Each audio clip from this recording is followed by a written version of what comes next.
इस हिस्से की शुरुआत में हम एक बार फिर एनोला होम्स को देखते हैं। अपने पहले केस को सुलझाने के बाद एनोला अब एक डिटेक्टिव एजेंसी शुरू करना चाहती है, लेकिन उसे कोई भी केस देने को तैयार नहीं होता। लोगों का मानना होता है कि उसका पहला केस उसने खुद नहीं, बल्कि उसके मशहूर भाई शर्लॉक होम्स की मदद से सुलझाया था। इस दौरान लोग बार बार एनोला से शर्लॉक से मिलवाने की रिक्वेस्ट करते हैं, क्योंकि शर्लॉक एक महान जासूस है। लेकिन कई दिनों तक जब एनोला को एक भी केस नहीं मिलता, तो वो लंदन छोड़कर हमेशा के लिए जाने का फैसला कर लेती है। तभी उसकी मुलाकात एक छोटी लड़की बेस्बी से होती है। बेस्बी की बड़ी बहन सारा अचानक गायब हो गई थी। सब लोग यही मान रहे थे कि सारा किसी के साथ भाग गई है, लेकिन बेस्बी को इस बात पर यकीन नहीं था। वो एनोला से गुजारिश करती है कि वो किसी भी तरह उसकी बहन को ढूंढ दे। एनोला बेस्बी की मदद करने के लिए तैयार हो जाती है, और बेस्बी उसे उस जगह ले जाती है जहां वो अपनी बहन के साथ रहती थी। वहां पता चलता है कि बेस्बी और सारा असल में सगी बहनें नहीं थी, बल्कि सारा ने बेस्बी को गोद लिया था। दोनों एक माचिस फैक्ट्री में काम करती थीं, जहां करीब 600 और लड़कियां भी काम करती थीं। इसी बीच सारा की दोस्त मेघा वहां आती है, जो एनोला को बिल्कुल पसंद नहीं आती। मेघा बेस्बी से कहती है कि उसे अमीर लोगों की मदद की जरूरत नहीं है।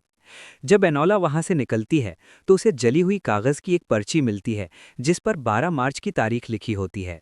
अगले दिन अनोला बेस्बी के साथ एक गरीब लड़की बनकर उसी फैक्ट्री में काम करने जाती है। वहां वो देखती है कि एक आदमी सभी लड़कियों के चेहरे जांच रहा है। वो बताता है कि वो टी फेस नाम की बीमारी की जांच कर रहा है, जो फैक्ट्री में तेजी से फैल रही है और कई लड़कियों की जान जा चुकी है। काम करते हुए एनोला की नज़र फैक्ट्री के एक ऑफिस पर पड़ती है। वो चुपके से वहां घुसती है और एक रजिस्टर ढूंढती है, जिसके कुछ पन्ने गायब होते हैं। वहां उसे एक माचिस भी मिलती है, जिसमें रेड फॉस्फोरस था, जबकि फैक्ट्री में नीचे वाइट फॉस्फोरस भरा जा रहा था। ये बात एनोला को बहुत अजीब लगती है। इसी दौरान पास वाले कमरे से कुछ लोगों की आवाजें आती हैं। वहां फैक्ट्री के मालिक चार्ल्स और हेनरी, हेनरी का बेटा विलियम और चार्ल्स की सेक्रेटरी मीरा टोरी बात कर रहे होते हैं। वे फैक्ट्री से चोरी हुई किसी जरूरी चीज की बात करते हैं, जिसका इल्जाम सारा पर लगाया गया था। फैक्ट्री से निकलने के बाद एनोला सारा की दोस्त मेघा का पीछा करने लगती है, क्योंकि उसे शक होता है कि मेघा कुछ छुपा रही है। उसका पीछा करते करते एनोला एक थिएटर पहुंचती है, जहां सारा और मेघा दोनों काम करती थी। पहले वे फैक्ट्री में साथ काम करती थी और बाद में थिएटर में। वहां एनोला को सारा के सामान में एक चिट्ठी मिलती है, जो शायद किसी चाहने वाले ने लिखी थी। सबको लगता था कि सारा उसी के साथ भाग गई होगी, लेकिन उस चिट्ठी में लिखी कविता का मतलब एनोला समझ नहीं पाती। थिएटर से निकलते वक्त एनोला की मुलाकात अपने बड़े भाई शर्लॉक होम्स से होती है, जो नशे में होता है। एनोला किसी तरह उसे उसके घर ले जाती है। वहां वो देखती है कि शर्लॉक का कमरा पूरी तरह बिखरा हुआ है। वो उससे पूछती है कि वो किसी रूममेट के साथ क्यों नहीं रहता। दीवार पर लगे कुछ कागज देखकर एनोला समझ जाती है कि शर्लॉक किसी नए केस पर काम कर रहा है। सुबह होते ही वो वहां से चली जाती है। बाद में पार्क में बैठी एनोला की मुलाकात ट्यूक्सबरी से होती है, जिसका पहला केस उसने सुलझाया था। बातचीत के दौरान एनोला को उस कविता का मतलब समझ में आ जाता है। असल में वो कविता किसी जगह का पता थी। एनोला तुरंत उस पते पर पहुंचती है, जहां उसे पता चलता है कि वहां विलियम रहता था। अंदर उसे एक लड़की गंभीर हालत में बिस्तर पर पड़ी मिलती है, जिसे किसी ने चाकू मारा होता है। मरने से पहले वो एनोला को एक कागज का टुकड़ा देती है और दम तोड़ देती है। उसी वक्त ऑफिसर लेस्ट्रेड और सुपरिटेंडेंट गेल वहां पहुंच जाते हैं। लेस्ट्रेड एनोला की बात समझने को तैयार होता है, लेकिन गेल शर्लॉक से जलता है और बिना सुने एनोला को मेघा की हत्या के इल्जाम में गिरफ्तार करने की कोशिश करता है। एनोला सबको चकमा देकर वहां से भाग जाती है और शर्लॉक के घर में छुप जाती है, जहां शर्लॉक उसकी मदद करता है। इसके बाद शर्लॉक एनोला से पूछता है कि आखिर माजरा क्या है। एनोला कहती है कि पहले वो अपने नए केस के बारे में बताए, तभी वो अपना केस बताएगी। तब शर्लॉक बताता है कि वो एक ऐसे आदमी की तलाश में है, जो अमीर लोगों के पैसे चुरा चुरा कर उन्हें 27 अलग अलग बैंक अकाउंट्स में ट्रांसफर कर रहा है। हालांकि शर्लॉक अब तक उस रहस्यमयी अकाउंट के बारे में कुछ भी पता नहीं लगा पाया था, क्योंकि वो आदमी अपने पीछे कोई सबूत नहीं छोड़ता था। असल में जो भी ये शख्स था, उसे ये अच्छी तरह पता था कि शर्लॉक उसके पीछे पड़ा हुआ है। यही वजह थी कि वो रोज शर्लॉक के लिए नए नए चैलेंज छोड़ता रहता था। इसके बाद एनोला भी शर्लॉक को बताती है कि कैसे एक केस सुलझाते हुए उसे किसी की हत्या के इल्जाम में गिरफ्तार किया जाने वाला था।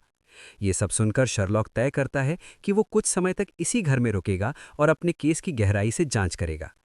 अब शर्लॉक उस जगह पहुंचता है जहां मे की हत्या हुई थी, वहां से उसे कुछ ऐसे सबूत मिलते हैं जिनसे उसे एहसास होता है कि उसका केस और एनोला का केस आपस में जुड़े हुए हैं। वहां से निकलते वक्त उसकी नज़र उसी माचिस फैक्ट्री के लोगों पर पड़ती है। दूसरी तरफ एनोला को एक कागज़ के जरिए पता चलता है कि 12 मार्च को विलियम एक बड़ी पार्टी देने वाला है। तभी उसे याद आता है कि उसे सारा के कमरे से भी 12 मार्च की तारीख वाला जला हुआ कागज़ मिला था।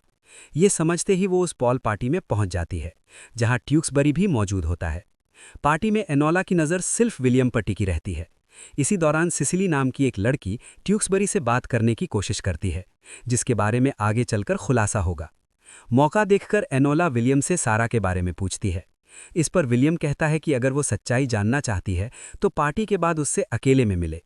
पहले एनोला ट्यूक्सबरी से मिलती है और फिर विलियम के पास जाती है। लेकिन इससे पहले कि एनोला उससे कुछ पूछ पाती, लेस्ट्रेड वहां पहुंचकर उसे गिरफ्तार कर लेता है।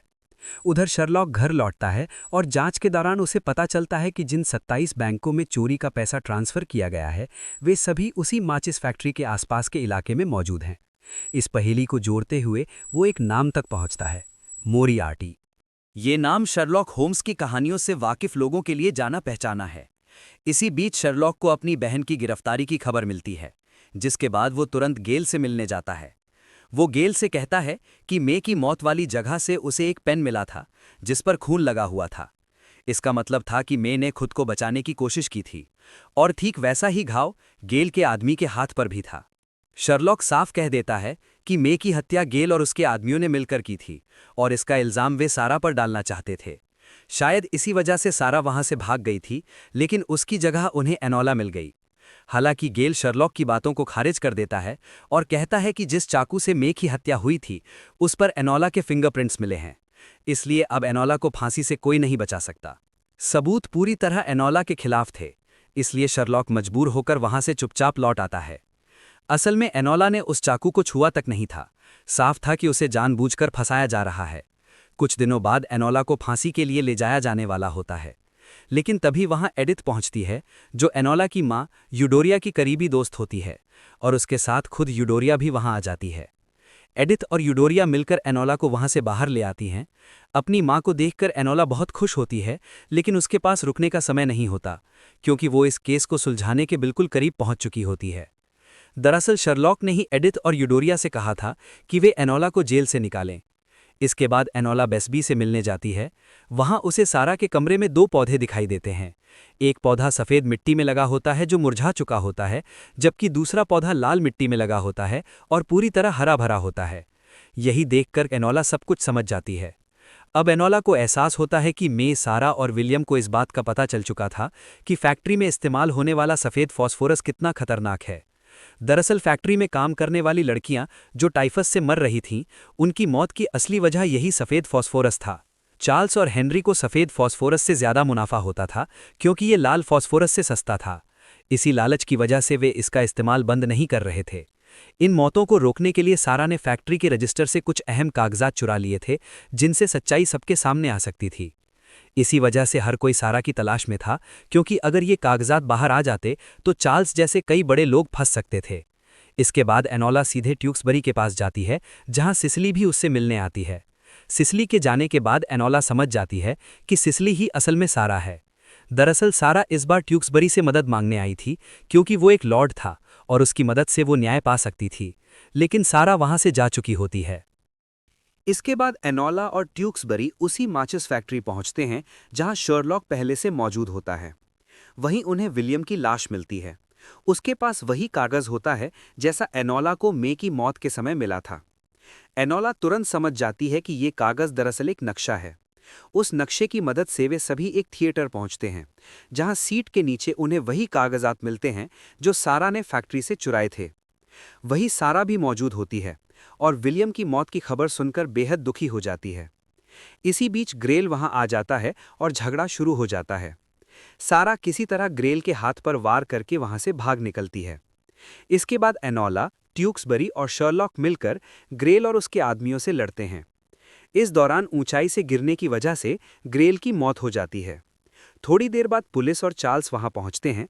वे सारा को फैक्ट्री के जरूरी कागजात चुराने के आरोप में गिरफ्तार करने वाले होते हैं, लेकिन तभी शर्लॉक बताता है कि ग्रेल ये सब किसी और के कहने पर कर रहा था। शर्लॉक आगे खुलासा करता है कि सारा जिन कागजात को लेकर भागी थी, उनमें सिर्फ टाइफस से मरी लड़कियों के नाम ही नहीं थे, बल्कि एक अकाउंट बुक भी थी, जिससे ये साबित हो सकता था कि फैक्ट्री के खातों में हेराफेरी करके पैसा चुराया जा रहा था।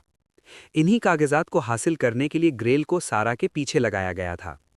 इसके बाद शर्लॉक असली मास्टरमाइंड का पर्दाफाश करता है। वो बताता है कि इस साजिश के पीछे मीरा है। मीरा नाम को थोड़ा उलट पलट कर पढ़ने पर वही नाम बनता है, मोरियार्टी। मीरा सच कबूल करती है कि वो एक औरत थी, इसलिए सब ने उसे कमजोर समझा। इसी का फायदा उठाकर उसने अपनी तेज बुद्धि से फैक्ट्री के पैसों की चोरी की।